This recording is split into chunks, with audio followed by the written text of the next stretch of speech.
واحد دكتور أبي الرواجة شو بربادة سندورة والله وبالله يعني فارسي بولامتي كابينة تكان اللي هدنو تكالله هنكبو ربي كسودا دواتي فارسي بولامتي يادا فاكيتي كنتي أنس يادا فاكي يا كنان سجافدا ديبسي وانا دالك هاي فيدي وانا دالك هاي فيدي بروجكتي توكو كان بري ميلينا توكو نجتمو كان بري ميلينا توكو توكا أفوري ميلينا توكو توكا عشان نجتمو متي كانين بربادي سنة بيجي في سيتي فجتت تبر بيجتم بر بيجتون إني لوني متي بر biyya jaaramtee jirtu takka bar ni sochooti bar waggaa waggatti baajata isii kuufattee waan ofiitti inni hojjetatti beek waan abiyyiin addatti hojjetuu miti beek otoo bulchiinsa qabaachuu baatteyyuu nagaa isaanii namni eegu jiraannan Itoophiyaan ofiisiitiif sochootii beek kan namni akka loonii mataa qabee olii gad oofuu miti beek waan Itoophiyaan silaa ittiin sochootu tirannaa adeemsa waa'ee karaa kana dhiifama waan tokkoon irraa isin irraanfadhe karaa tokkotu jira Shaashamannee irraa ka'uudhaan magaalaa Daabbaa keessan Harannaa Bulluu keessan Bidiree keessanii madda walaabuutiini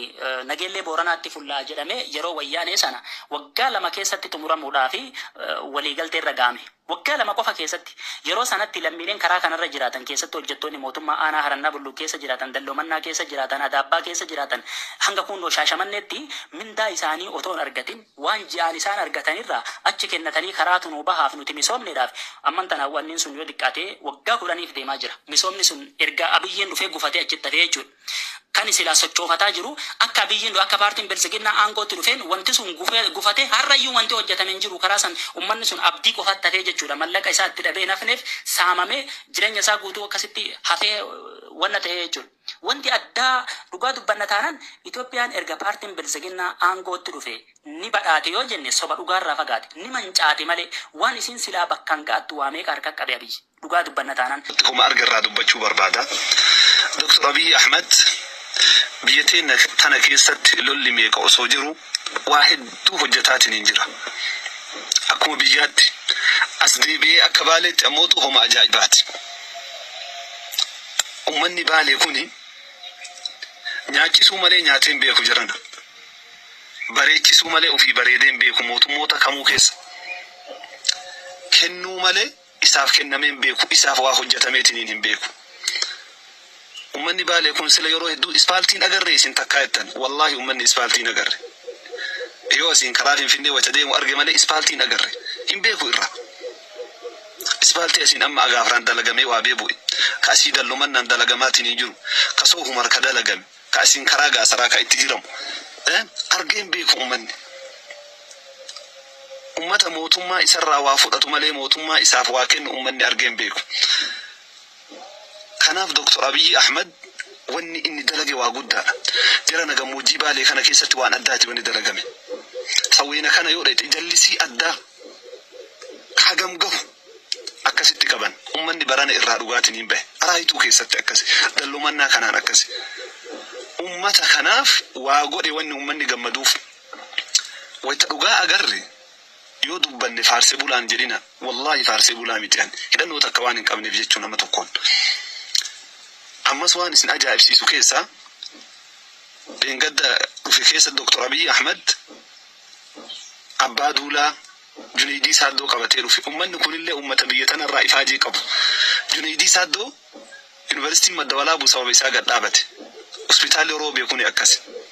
Ispaaltiin Finfinnee geessu kuni sababa isaati.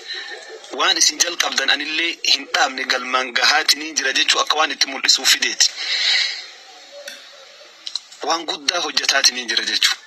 Osoo akka inni gubbarraa biyya guddisuuf yaadu kanatti warri jalaa ka barcumarra taa'u haga ka qabaleetiin gahutti itti yaadee hojjete biyyiin jijjiiramti. Garuu ka jalaa kun miila si jalaa dhahaa beeke. Angootti fayyadamee si awwaala ka jalaa kun. Angootti fayyadamee si awwaala. Uffata seeraa godhateetiin haaluu dhuunfaa isaa sitti bahuuf ta'a. Dhiisaa yaada akkasii dhiisaa keessaa kaa'a. Barcumaan an irra taa'aatiin hin jiru ka hawaasaati jedhiiti itti yaadii hawaasaaf hojjedhu. Hawaasaaf hojjedhu gaafas biyyiin guddatti gaafas biyyiin mul'atti. Kanaaf Dr. Abiy Ahmed waan dalagee kanarratti galatoomu jechuun ni barbaade. Waan hafe waan sirraahuu qabu ammootu itti yaaddawii waan hawaasa sitti mufachiifne hojjedhu jechuun ni barbaade. Maaliif jennaaniin bara rabbi man way rabbi namatti hajama la in shakartum la azidannakum jedha rabbi. Waan isiniif godhe irratti yoo na galatoomfattan jedha rabbi bar isiniif dabalaa jedha. Isiniif dabalaa jedha. rakkinna mootuu sitti oomirratti obsisiin jedha rabbillee isinii galaami waan tole kanaan alatti kabade hin jiru jechaafi miti isinii galaami kabade hin jiru jechaafi miti ka agarre kanarratti galata galfanne qabanne kaafeef ammootu yoo iyyanne gaarii jechaafi thank you.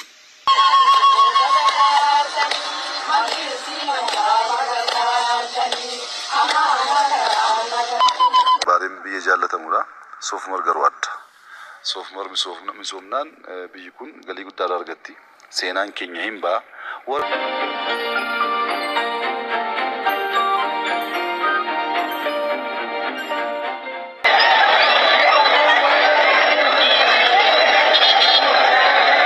ربي سيراكم أبو فلفل ربي سيراكم هرسيتي كم من ربي سيتي هاكم وانو في جالة ربي سيهاكم والله سافري فوين دبتاجرا بركان ويا يدبتشو تدم والله ساسدي ويا يدبتشو تدم ها هالكن إيسي هالكن كيسا دابن دلا لبو دبي فكات تلال شيء كبرو بكنا روبه دبي فكات ترام مكاجيبر روبه دام فكات ترام مكاجيبر أفانو مرة نخاء ربي أنا على كنجل كبايا أكي يوم رجيتها أكي كبينيا كنا تنيا تمي درام باينيا تمني والله أما كبينيا سر ربي نور راجينا إيجاد تو أموتني على إيجاد تو كنو جيكي لفيد تو نجابه والله كيرهد تو أموتني لا إنجي ساي تبدي كيرهد تو أركي ساي رامورمي كيرهد تو ليني ساي رامورمي سيجالا مو سينجالا أموتني لا نورة تاني أموتني لا نورة تفينشاني بر نمهد تو دليلا تاني بر نمهد تو أموتني دويدا تاني بر سيجالا مو سينجال هرقو كاسر ربي نور كاساجير هربا سر ربي نور كاساجير الحمد لله رب العالمين جري يا واني تشاو واني تولي همانغو توتي حاسوني كي همانغو حاسوي تولي تملالا ترسيمو كان جيرو دندتا دلغا نرغيسيس نما جچون سرين دوما بوان قبط ابو دكتور ابي حاسد ربي سيرهاكم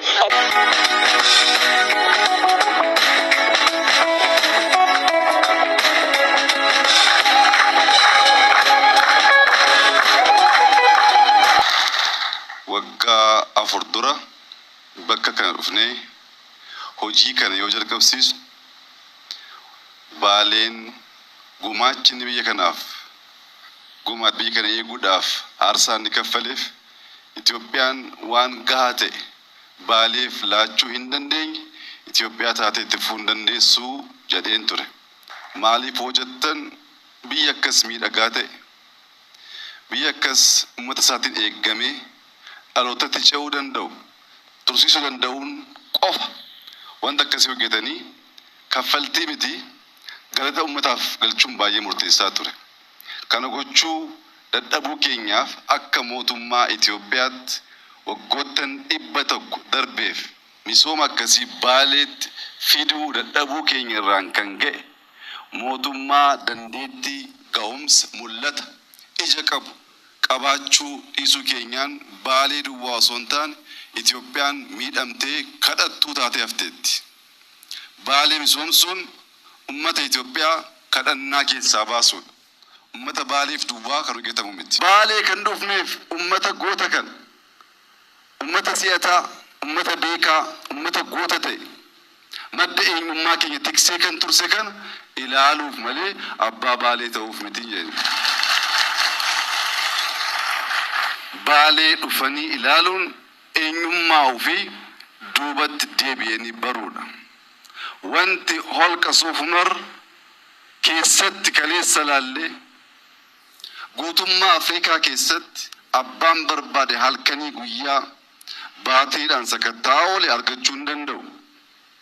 Maaf dhokatee baddaa akkasii kana guutummaa Itoophiyaatti waa deemtan argachuun hin danda'amu. Karoobe Dr. Abiyyiin harka qabattan jettanii nu gammaddan gariin kaa'aarullee ni jira. harka qabatu qofa miti wallahi wa billahi wa tallahi gana haasawa waliin godhuuf karoora ammoo hin qabna gana haasaya waliin godhuuf teenne karoora guddaadha qabna nuti.